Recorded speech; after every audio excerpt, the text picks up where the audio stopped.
We are live and recording. All right. Well, in that case, my name is Darius Shanfar. I'm the chair of the Finance Committee of the City of Albany Industrial Development Agency.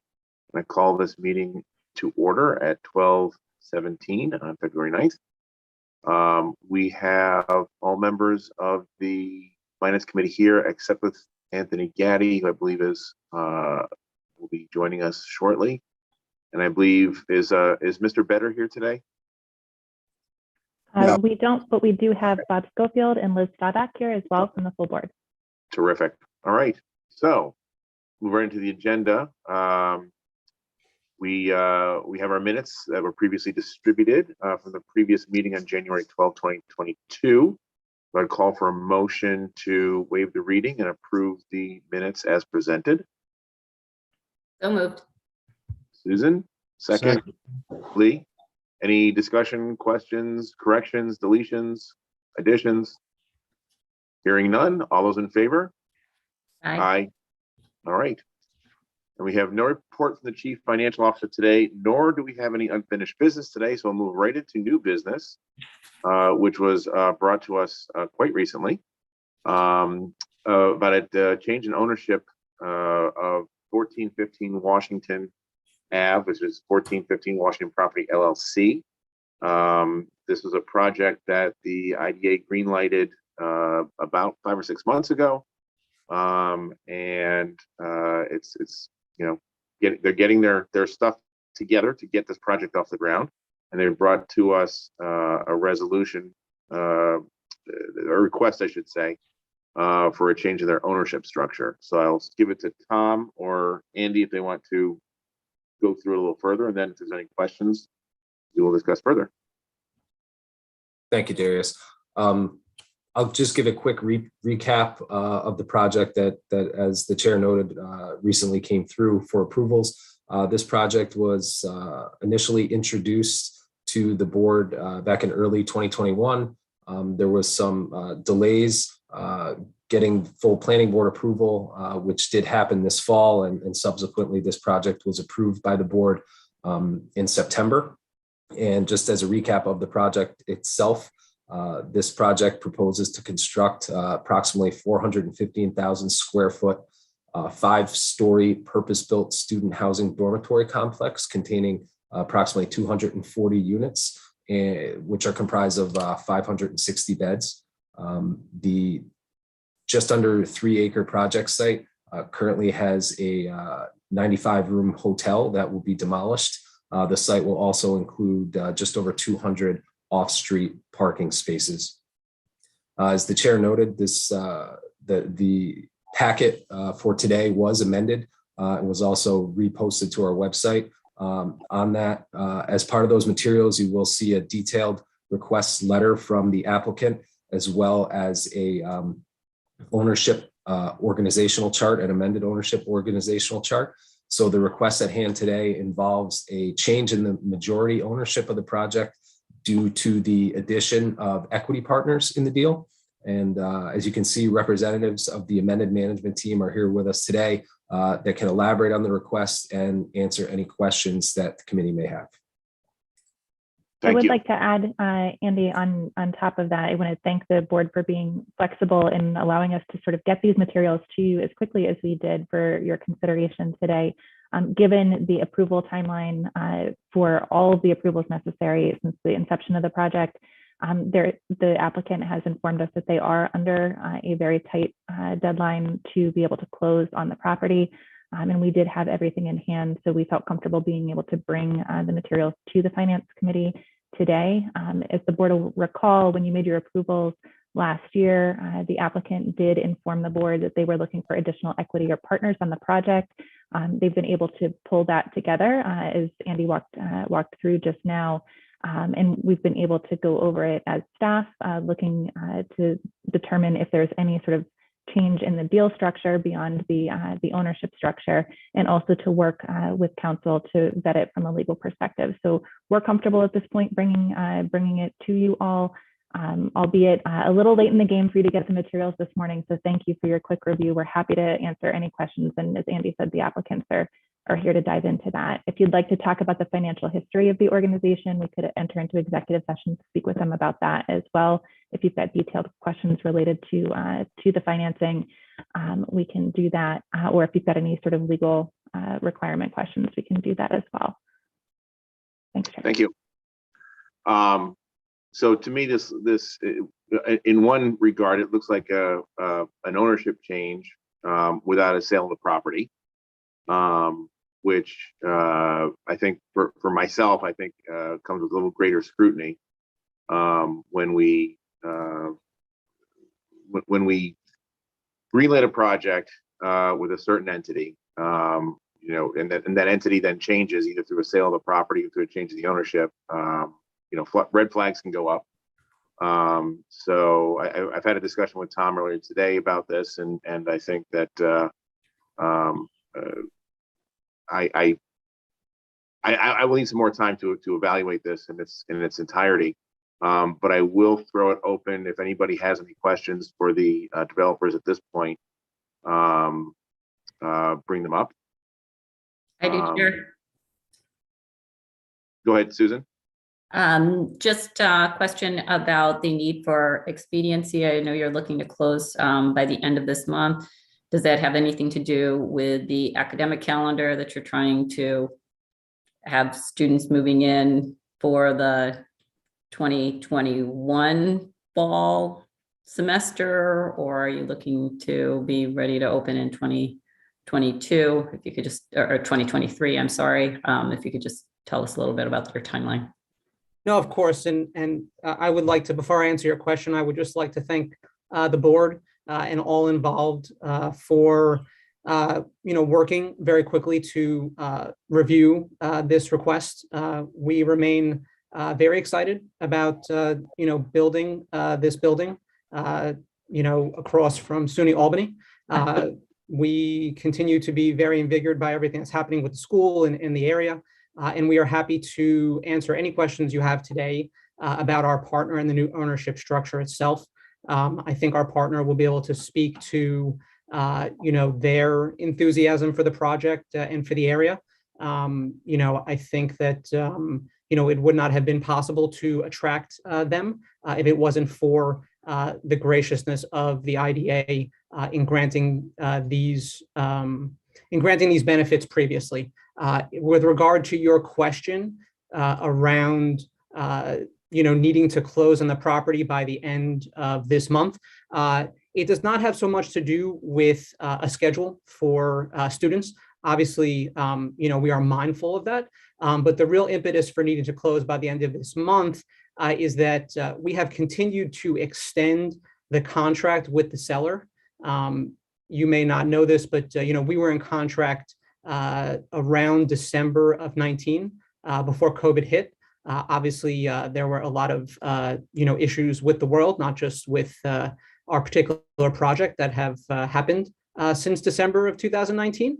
The seller has basically said that this is essentially our fifth extension here, and the seller will not grant us an additional extension. So we had to beg, borrow, and steal to we originally were supposed to close by the end of January, and we had to beg, borrow, and steal to get an extra month in order to get our house in order to close on the property at the end of this month, which is why we are here today trying to button up a few items.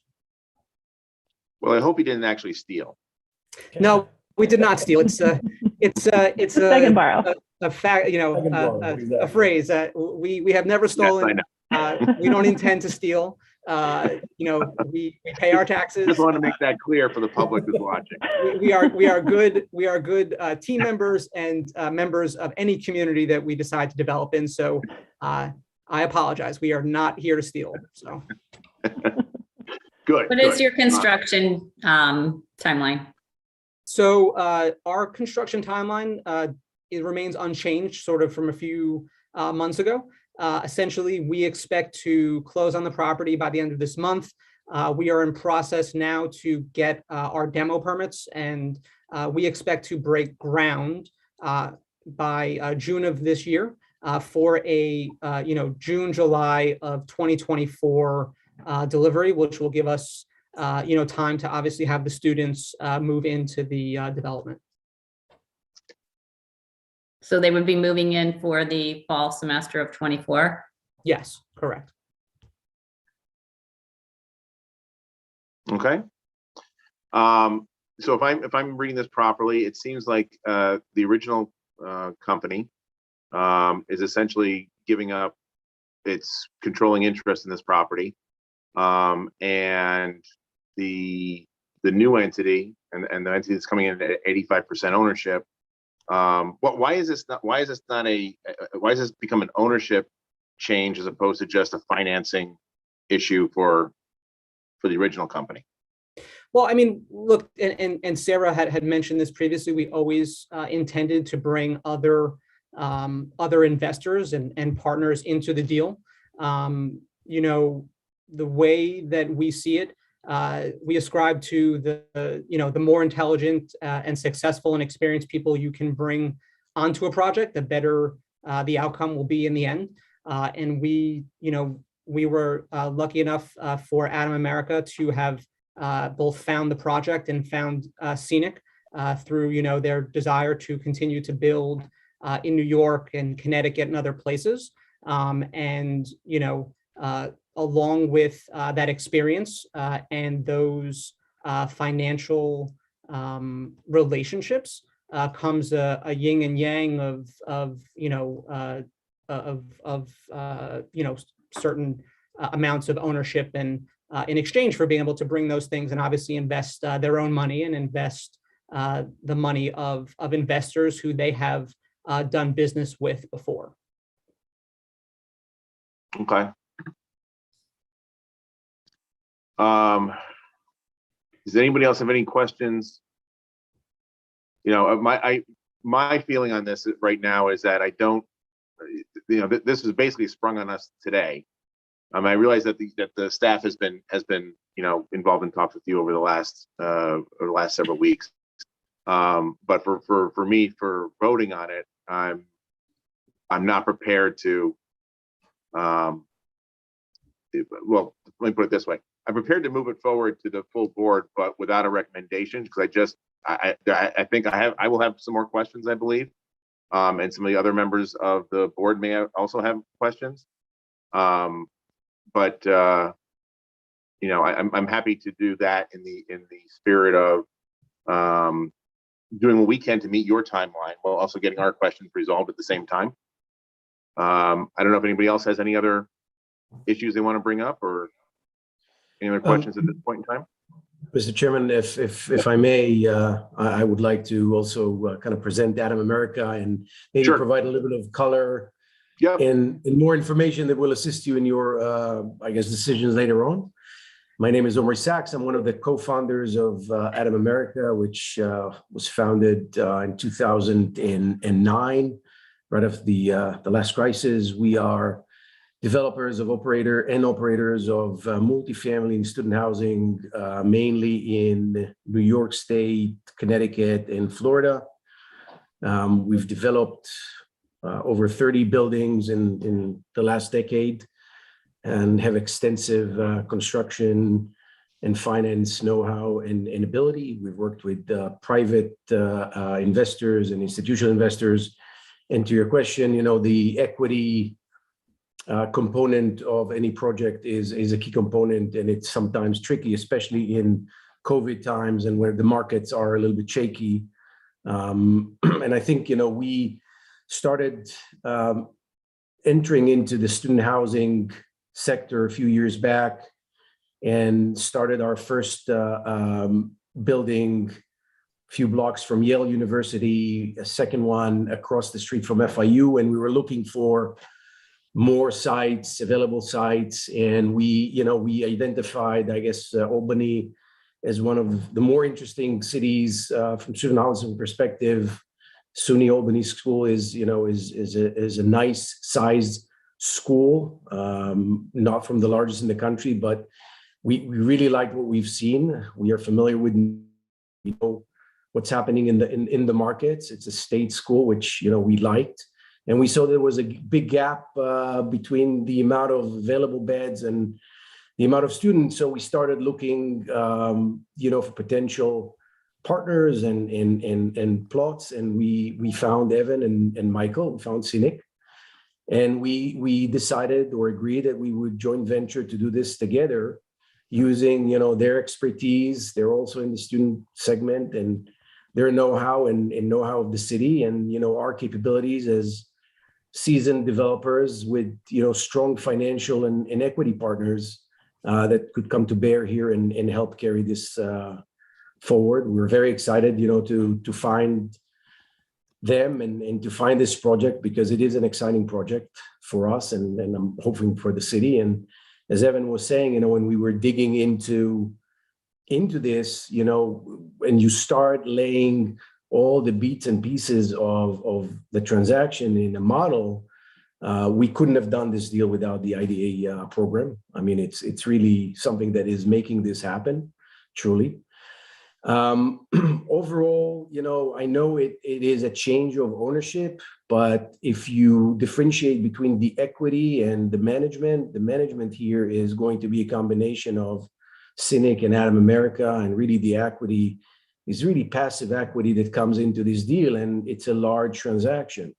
So ultimately, there will be a bank that will provide the financing for the construction, but the equity ticket that is required here is significant, and we're bringing our money into this. And an equity partner that will be a passive investor in this transaction all in all. How much is equity and how much is finance? It's going to be around 25 to 30 equity, and the financing 30 million. Yes, and the financing is another 50. Okay. So it is a sizable development at any scale. So it did take more than just Scenic to bring this together, and I know this is a very tight schedule, and we're coming in the 13th hour here, and we're rushing as well, but it's all coming together, and hopefully the IDA will approve the change of ownership and will help us carry this over the finish line. For some of the newer board members too, this is a relatively recent policy of the IDA. The administrative action that's in front of the group today is requiring applicants or projects to notify and get approval for changes in ownership over a certain threshold for the project, even though the LLC isn't changing. And so we've done that to make sure that there's transparency and clarity of what the ownership structure is on all projects moving forward. And again, I can't remember the year that we passed that, but it is a relatively recent policy of the IDA coming through. So this is something that we've seen before. It is an administrative action. And Darius, to your point of, the staff has been, since the approvals in September, staying in touch with the applicant to really keep a pace of what was happening in their hunt for partners and for equity on this. When they were able to structure this sort of final plan, we were able to really vet it quickly to be able to get it here in front of you today. Very happy over the next week. In particular, if there are additional questions that you want to dive deeper into any of it, we can go back and forth with all members of their team to make sure that those questions get answered before the board meeting next week. Thank you. Anybody else have any further questions? Anything else from the developers they'd like to add? No, I would just like to reiterate what Sarah has said, which is that, look, we are open book. If people have questions, we are happy to answer them, to provide a level of comfort to allow for, for this modification to ownership. We look forward to building this as a partnership with Adam America and opening a successful facility. So don't be shy. If you have questions, we are here to answer them, to provide a level of comfort. And I will reiterate once again, there will be no stealing. So let the minutes reflect. Well, there won't be any shyness from me either. So I guess I would ask for a motion to move this forward to the full board without a recommendation at this point, unless Tony, Susan, or Lee feel otherwise. I just had one quick question. I went back to the jobs. Is there any update on any of the salary information or anything? Because I remember going back that there were 11 full-time jobs that were at the original hotel. Then I think there was some conversion to like a medical, something to do with COVID. I'm assuming those full-time jobs are all done at this point in time. Yes, we're- the hotel is closed. It's closed actually as of a few days ago. Our contractors actually has put up, in assistance with the current seller, has put up barriers so people don't wander onto the property. But the hotel itself is no longer a going concern. Okay, and I wasn't sure if, like I said, if we had any salary info on the prospective new jobs. It is included in the application and largely, other than the ownership, the amending of the ownership structure, nothing has changed from the rest of the application. So I'm looking at the application now and I've got the old original wages, but I don't see anything for the new jobs. So that's why I was asking. Trying to find the page. I saw it here. It's towards the end, I believe. Page 14 of the application, those wages set forth in the box are for the new jobs, not the prior jobs. Yeah. And they haven't changed since the original application. The revised application is solely towards the request for the change in ownership structure. All the other numbers are remaining the same. Oh, so that's 67.5. So it's listed under current retained, but that's actually for the moving forward. I'm looking at page 14 too. 67.5 for professional management is what you're talking about, Lee. Right. Yes. Up top. Those are for moving forward. Those are for the FTEs moving forward. Okay. All right. And do we have anything on the medium skilled or no? I'm sorry, on the what, Lee? On the medium skilled jobs? There's 5 current FTEs, it says here. And then moving forward in year 2, it goes to 3. No, but we can get that if you'd like. Yeah, that's all. Okay, sure. So the 67.5, the 50, 40, and 50, those stay moving forward then, even though it's listed under the current retained. Okay, I'm good. All right. Thank you. So do we have a motion? I'll I can move it second. to the full board. Without any recommendation at this point? That's fine. Okay. Lee seconded. All those in favor? Aye. Aye. All right. We'll see you next week. Thank you very much. We appreciate your time Thank you. today and look forward Thank to. you. All right. On to other business. Agency update. So just very briefly, a reminder that if you'd like to attend the EDC meeting that is upcoming, please let Erin know. I know a couple of you have already registered for that. There's a 1-day and a 2-day option. So if you haven't gotten those emails into Erin, let her know. There's a couple of really good panels there. We will have a number of staff attending as well. And there are a couple of panels that are very specific to IDA training, so that'll be helpful there. And that, I think, wraps up the Finance Committee's agency update. We'll move into compliance to start. Perfect. Yep, go ahead. So we have 2 items to discuss today. The first is we have Christian Soller from Hodgson Russ to give an update on conversations going on around 960 Broadway and the Nipper Apartments. And I believe we go into executive session for pending litigation, or we can go into exempt session for to get advice from counsel. For that, the second item is just an update on compliance and a review of jobs reporting. Why don't we do the second item first, and then we can go into executive session afterwards. Okay. So I'm going Kristen, are you okay to hang out for a little while, timing wise? Yeah. We can reverse it if Sure. Great. We can go ahead and do the first blush of the jobs reporting, and I will say first blush 1,000 times over because this is by way of intro.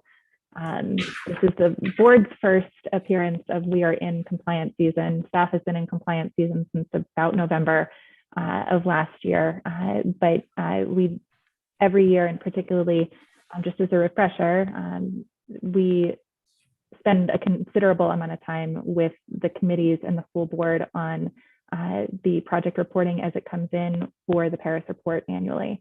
And so this is the board's first look at the draft numbers. Andy's going to be able to walk through some of the results to date. I'm feeling his thunder. We're in really good shape compared to previous years on that. But please note, as we're walking through, all of this is draft at this point. There are some numbers that we're still waiting on from our project, and then there's some clarification too as we go through. But Andy will give you a little bit of a high level. You do have a draft line by line of the reporting that has come in to date. We will be doing this again at future committee and board meetings once we have more final data in. That'll be a little bit more of a line by line dive, but Andy can get into some of the specifics today. Great, thank you. Does everybody have the PDF document that we disseminated on Friday in front of them so they can kind of follow along? If not, I'll give you a second to pull it up. Yes, I have it now. Great.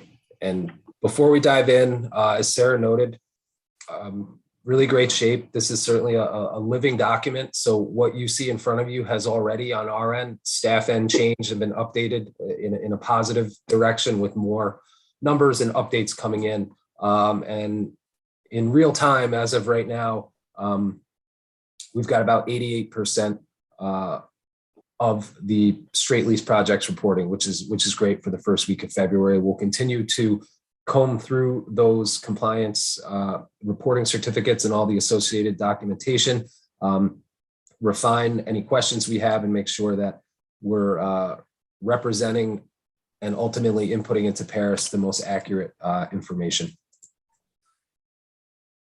Bringing your attention to the left side of the spreadsheet, we have in bold numbers, just generally descending. So if they're, we'll refer to those as well as the project name as we go through. If there's any project that we do skip over and you would like to talk about it, have a question about it, please just jump in. Just another high level reminder, you'll see various colors on this spreadsheet. Yellow means something is missing, and you'll see a kind of light pink or red color. That is meant to highlight projects that have underreported jobs, specifically underreported 80% or less of what was originally committed to. That's important because for any project that closed in 2016 or thereafter, that is a potential event of default and recapture. So we do pay very close and special attention to those projects. Many of the projects, if not most, that you see on here that are under the 80% threshold do not have that built in as a recapture provision simply because of when they closed. But nonetheless, we will review all of these. So that's everything line 43 and after. So the first 42 projects do not have the recapture provision included. And then the last generalization I'll make is that what we've tended to see this year is kind of two separate categories of projects that are underreporting. Projects that were hit specifically hard by the COVID-19 pandemic, and also projects that have historically and continue to underreport to us. So those are kind of the two big categories of those not reporting jobs.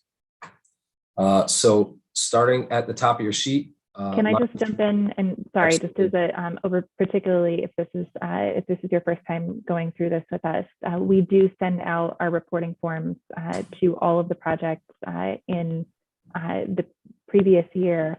That reporting form requires them to provide to us some of the other forms that you see at the right-hand side of the sheet that are requirements for them, but also to inform us of both permanent and construction jobs. The permanent jobs were the jobs that they actually had in a snapshot as of December 31st that year of the reporting year.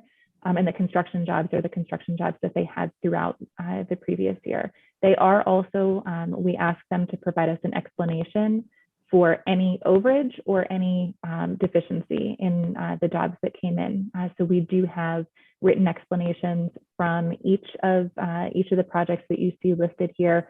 Some of those are more thorough explanations than others. And if they have not provided us with a thorough explanation, we do go back to them to ask for further clarification. As Andy mentioned, many of the projects that you'll hear about today gave us similar explanations as that they had provided the board last year related to COVID impact on that. So just sorry to frame it out, particularly for some of the newer folks that haven't had to ride with us through compliance season yet. Sorry, Andy, go ahead. Oh, all good, thank you. The first project, line 3, excuse me, 1475 Washington Avenue is underreporting slightly. They had a position terminated and someone else left a position. So they're working to fill those currently. Eleftheria needs to report to us. We will work to pull that in. That is line 5. And 144 State Street is the Renaissance Hotel, as we know. Excuse me. Yes, we're working to, we've had considerable talks with them. We're just working to get what's going on there, input onto our annual form. We do have it in another manner, but generally they were hit specifically hard by COVID, as we all know. And interesting to note there, they have doubled their employment on site since last year's reporting as well. So, so a positive trend for retention there.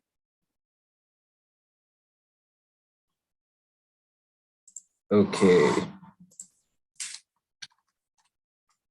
40 Subban has been unable, this is line 14, has been unable to lease their vacant Subban Market space, and they're continuing to list that space.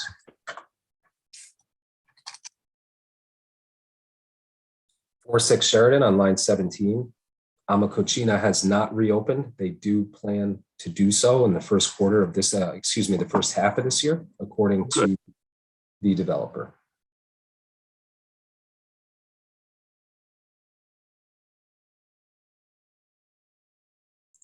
Line 19, 733 Broadway. We just had kind of an in-depth discussion on that in the last few months. North Star has vacated that premises, so hopefully the new owner will be able to release that space.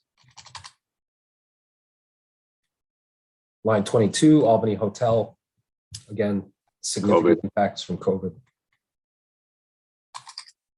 One line below that, Albany Med Science Research has been historically had issues. We're looking to get a narrative on that, but they have made some positive momentum this year.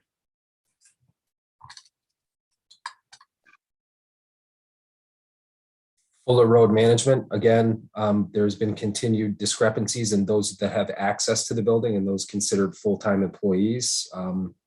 Where their reporting is in line with generally where they have been landing. This is line 31, I apologize. So that issue continues.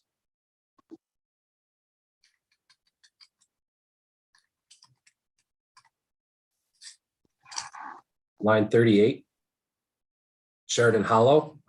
As we all know, unfortunately, a number of years ago, the Hungry Hollow space closed. They since have re-tenanted that space with, I believe, a nonprofit organization. They are slightly underreporting, and we are working with them to make sure we have a full understanding of what's going on site. And just to note again, anybody that we've reviewed thus far has not had a recapture provision in place for jobs of the 80% threshold.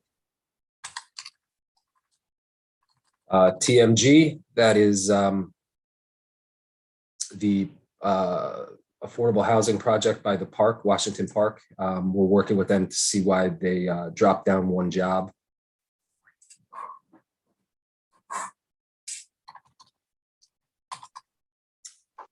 Clinton Ave, they lost a property manager position that they're looking to rehire. This is line 47. So Andy, I'm going to pause here. We are now into the projects that have recapture provisions within their agreements. The recapture policy that the City of Albany IDA adopted requires that the board review any project that, as Andy mentioned, is reporting below 80% of the committed jobs for the application. It is not a requirement that we do take action on those jobs. It's reviewing the circumstances to understand why, and then taking appropriate measures as necessary. So the board is able, based on going back and forth, understanding why the discrepancy may be there, the board could do a number of different things. They could terminate the pilot, they could modify the pilot, or they could recapture benefits that were previously provided to the project. For many of these that have reported, particularly over the past 2 years of COVID, the board has looked at those individual circumstances. Anyone that has reported under the 80% would like to make sure that we're continuing to have those in-depth conversations on each of these that have underreported below that, particularly below that 80% threshold. So no required action that other than we need to review it and make sure that the board is very clear on why the reports came in the way that they did. And a large chunk of these projects are residential with some sort of small rental retail component to it, which are particularly subject to the events of the last 2 years. And many of them don't have a pilot. They only have sales and mortgage recording tax exemption. So they're relatively modest assistance packages that were provided. And a number of them are still under construction as well. So worthwhile to keep that in mind. Thanks, Andy. Sorry about butting in. That's great. 351 Diamond Development, that is the large development on Southern Boulevard. They have made significant progress on site, both in jobs and in building the site out. There is a Popeyes now on site that is open. There is a gas station that will soon be open. They have in their kind of strip mall space, they were able to secure a jeweler. So they've made significant steps. They're still under the 150 jobs they originally projected. We will be working with them to figure out where they're at and get a little more detail on the tenancy as well for our meeting in March. Harmony Mills South, that is 90 State Street, coming down one line. They have reported under the committed jobs. Of note, they are under construction, but we do know there has been some tenant turnover there and some closures. However, there are a number of ground floor tenants that are operating. So we are going to work with them and think that this number will trend upwards when we work this out and are able to speak with them.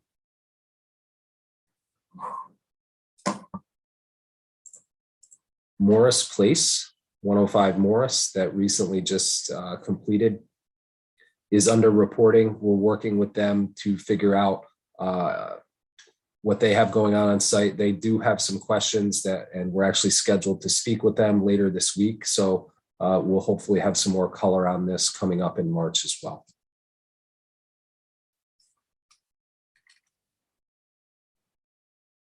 Coming down to line 57, 16 Sheridan is reporting 1 out of the 12 FTEs.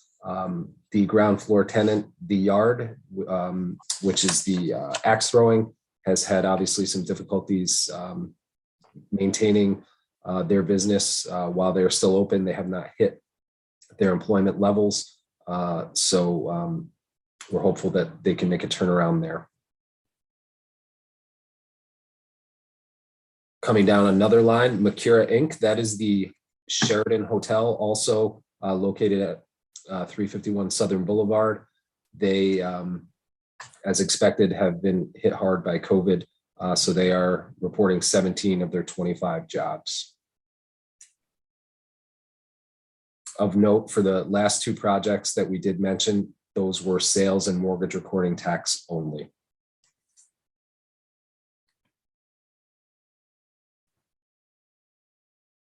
All right.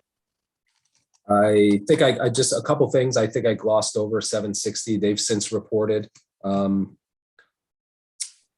I think TRPS2, the reserve at Park South, has since reported. So a few of these have already come off. I apologize for skipping over those. That's all right. They'll make up for it in the next by the next meeting. That's right. Yeah. Coming down to we're close to the finish line, and we're close to getting into projects that are really that were just recently approved that are under construction. Coming down to line 62, the rep cap rep obviously was hit extremely hard by COVID. They gave a very detailed explanation of their employment situation. We were also uncovered that, which we've seen before in the past, that they had inadvertently gone over in some of their sales tax exemptions. We have reached out to them. We've reached out to council here. We think just based on the nature of the business and potentially the type of materials that went into that project, the overage may creep down quite a bit, but nonetheless, we'll be going through that exercise to rectify that both with the rep and with New York State Department of Tax and Finance.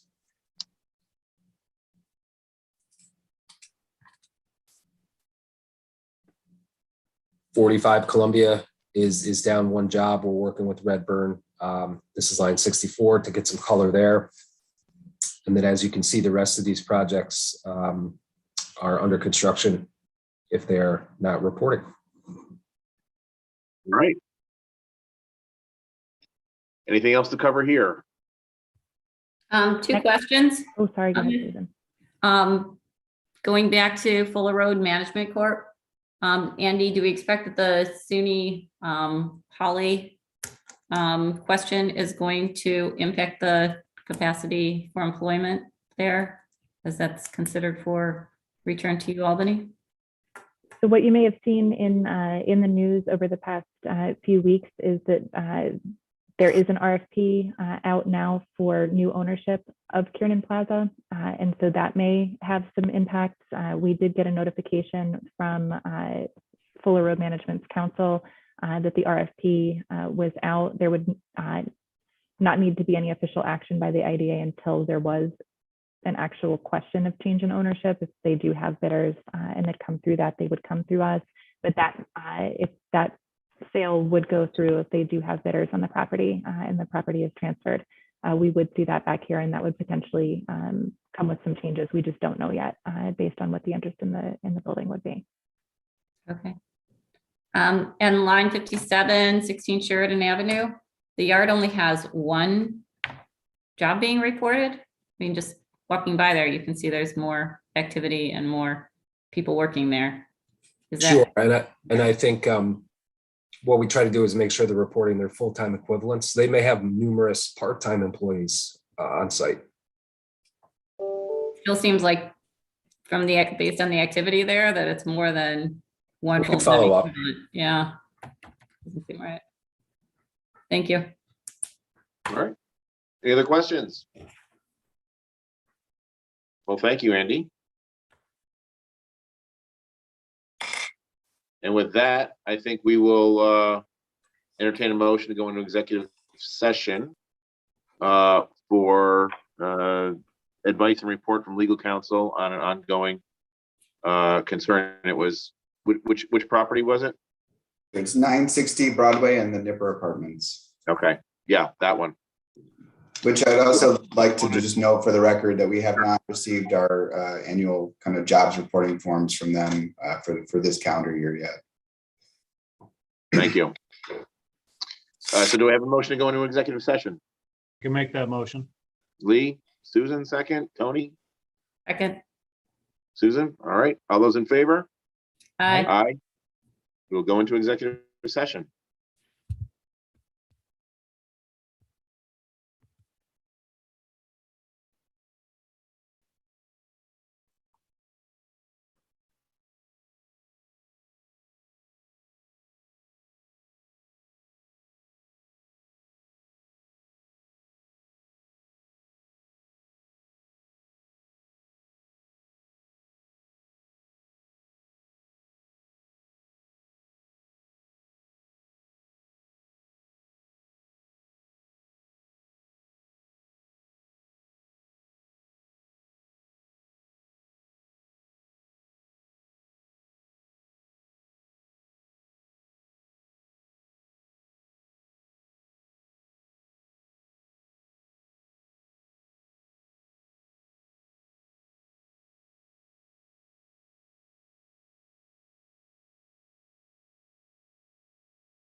Are we back?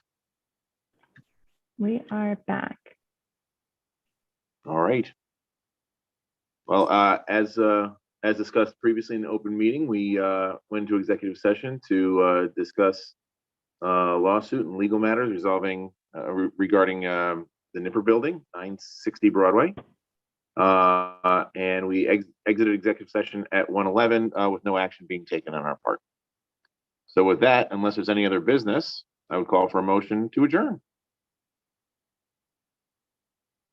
I saw Tony. So moved, yes. Tony, and I can second. all right, Lee. All those in favor of adjourning? Aye. All right, well, thank you, everybody. Thanks, Thanks everybody. all. Take Bye. care.